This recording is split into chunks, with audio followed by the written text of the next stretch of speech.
Hello and welcome to the show. Today we are going to talk about a very common moment. Yes, a moment that happens every single day. Right. It happens at the coffee shop, it happens at work, and, it happens at home. It is the moment someone says, thank you. Exactly. And the big question is, what do you say back? It sounds like an easy question, but we looked at the research for you today, and this small moment is actually quite complicated. It really is. I mean, there are two main choices. You have the traditional, you're welcome, and then you have the casual, no problem. Yeah, and people have very strong feelings about this. Very strong. Some people think no problem is rude. Others think you're welcome is arrogant. So today we are going to explore this. We want to help you understand the culture behind these words. Right. We will look at why young people speak differently than older people. We will also look at professional rules in hotels and restaurants. And finally, we will travel to Australia and the UK. We will see how they handle it there. Let's jump right into the first section, the generational shift. Yes.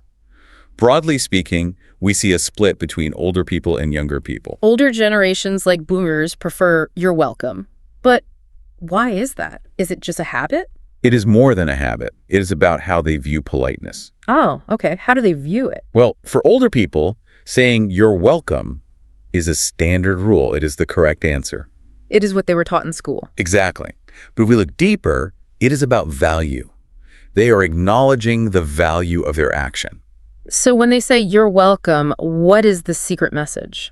The secret message is, I accept your thanks. Think of it like a transaction. Like a trade. Yes. I did something nice for you. You gave me thanks as payment. I accept that payment by saying, you're welcome. It shows that a service was performed. Right. Researchers call this positive politeness. It highlights the gift of the service. You are saying, I was happy to give you this gift. Exactly. You acknowledge that you did something helpful. That sounds very positive. So why does this cause a problem? Well, it causes friction when generations mix. Why do older people dislike it when a young person says, no problem? This is a really interesting misunderstanding. When an older person hears no problem, they focus on the word problem.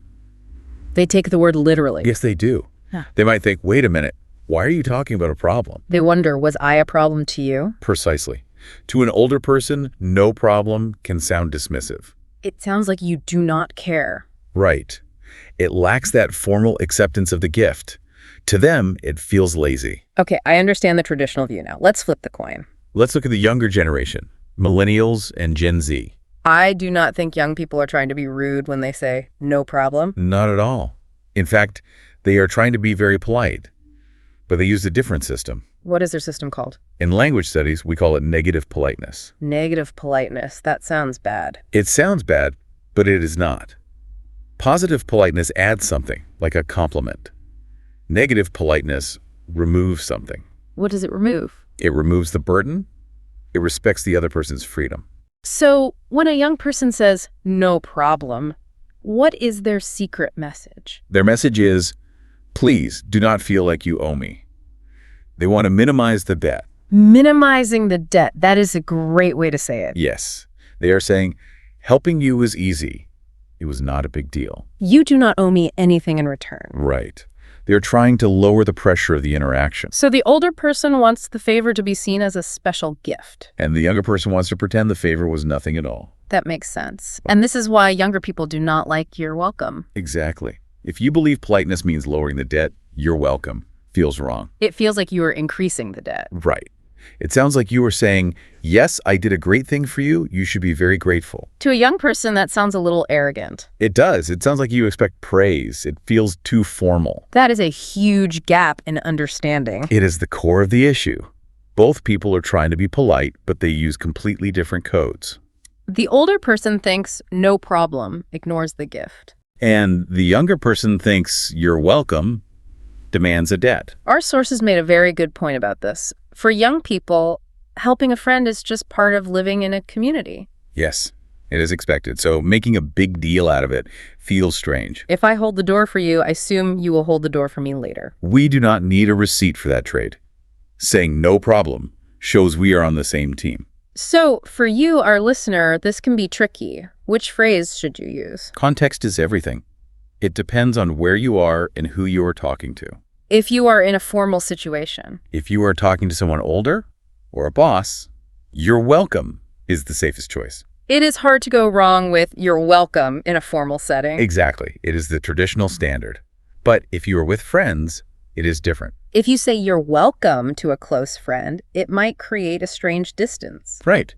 In casual settings, no problem or no worries sounds much more natural. It shows that you are relaxed and friendly. Yes, it builds a connection of ease rather than a connection of debt. That leads us perfectly into our next section. We talked about social life. Let's talk about work. The service industry is a great place to see this. Because in service, language is trained.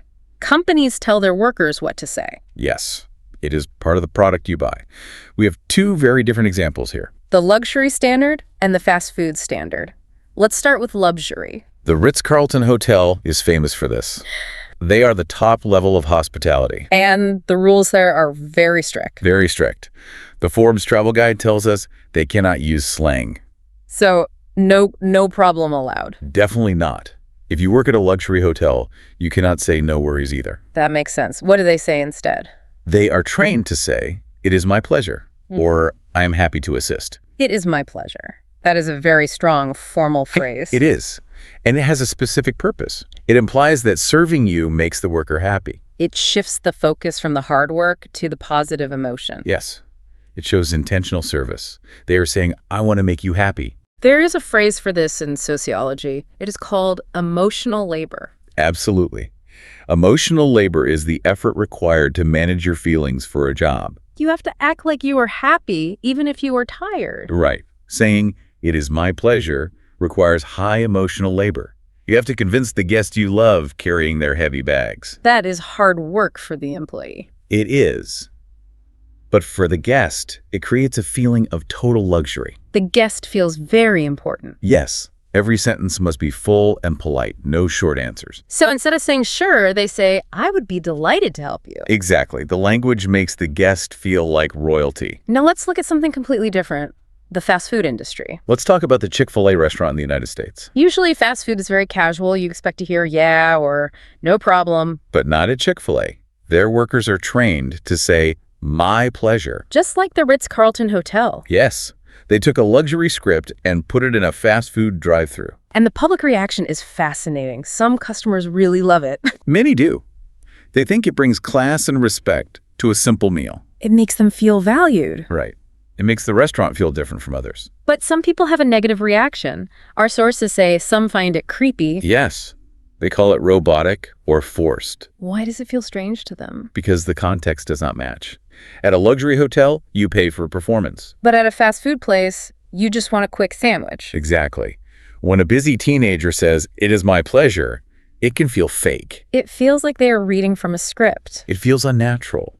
It highlights that emotional labor we talked about earlier. You know the teenager's probably not feeling true pleasure about handing you a soda. Precisely.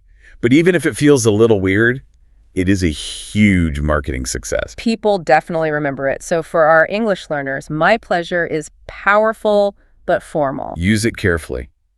If your brother passes you the salt at dinner, do not say, "My pleasure." You might sound sarcastic or just strange. Yes, save "my pleasure" for professional jobs or formal service. Good advice. Now let's broaden our view. Let's look at global English. English changes depending on where you are in the world. Let's start with Australia. They have a very famous phrase for this. No worries. No worries. I hear that phrase everywhere now. It is often called the national motto of Australia. But it has a deeper cultural meaning, right? It really does. It relates to the Australian value of mateship. Mateship. That means friendship, right? Yes, but it is also about equality. Australia has a strong cultural focus on making everyone equal. They do not like strict social levels. Right. They do not like it when one person acts better than another. How does no worries show this? Saying "you're welcome" can create a level. I served you, you thanked me. It puts the helper higher up. So no worries flattens the level. Exactly. It flattens the hierarchy. It says, "We are equals, we are mates." Helping you was no trouble because we are friends. Yes. It is a very friendly and democratic way to speak. And the sources say everyone in Australia uses it now. In the past, it was mostly men. But now, data shows young women, older people, and professionals all use it. It is a great optimistic phrase. It assumes life is good and problems are small. Now let's move to the UK. British culture is famous for being polite. What do they say in the UK? They use no problem and you're welcome. But they also say no bother or don't mention it. No bother. That sounds very calm. It is classic British understatement. They like to keep things quiet and simple. But there is a danger in the UK. We need to warn you about sarcasm. Oh, yes. This is very important for learners. In most places, you're welcome is polite. In the UK, it can be a weapon. A weapon? How does that work? Imagine you walk through a door. Someone holds it open for you, but you forget to say thank you. Okay, so I made a mistake. I was a little rude. The British person might look at you and say loudly, "You're welcome." Oh, wow. That would sting. It does. In that situation, "you're welcome" means you were rude and I want you to know it. It is aggressive politeness. Exactly. It highlights the thank you that you forgot to say. So tone of voice is very important. It changes the whole meaning of the words. If you hear a sharp, angry, "you're welcome" in London, you should apologize. This has been such an interesting conversation. We covered a lot today. We really did. It shows that learning English is not just about words. It is about culture. Let's summarize the rules for you, our listener. We want to give you a clear guide. Sure. Think about your relationship with the person speaking to you. If the relationship is formal. If you are at a job interview or talking to someone older, use "you're welcome." It is safe and respectful. And what if the relationship is casual? If you were with friends or classmates, "no problem" or "no worries" is perfect. It shows you are approachable and friendly. And if you work in high-end service, you can use "my pleasure." The biggest lesson for me is not to judge people too quickly. That is a wonderful point. If a young person says "no problem," they are not being rude. They're trying to be nice. And if an older person says, "you're welcome," they are just following the rules they know. Exactly. Good communication is about understanding the other person's intention. I have a final thought for you to explore on your own. Oh. The next time you hold a door for someone or help a friend, pay attention to your own words. Yes. Notice what naturally comes out of your mouth. Ask yourself, are you trying to accept their thanks or are you trying to remove the debt? It is a tiny moment, but it tells you a lot about how you see the world. It really does. Thank you so much for explaining all of this to us today. It was my pleasure. I see what you did there. Very professional. I couldn't resist. Thanks for listening, everyone. Keep practicing, and we will talk to you next time. No worries. Goodbye.